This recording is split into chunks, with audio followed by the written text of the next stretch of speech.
Semakin dekat menuju hari pernikahan Aurel Hermansyah dan Atta Halilintar yang rencananya digelar pada tanggal 3 April tahun 2021 mendatang.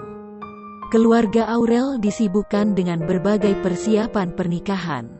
Di tengah kesibukan tersebut, Ashanty justru mengalami tak enak badan. Melalui unggahan Instagram, istri Anang Hermansyah itu menunjukkan badannya yang penuh ruam merah. Terlihat ruam merah di lengan dan juga leher. Penyebabnya bisa karena kecapean dan stres. Ashanty mengatakan sudah setahun autoimunenya tidak kambuh. Dirinya tidak minum obat dan hanya mengonsumsi suplemen.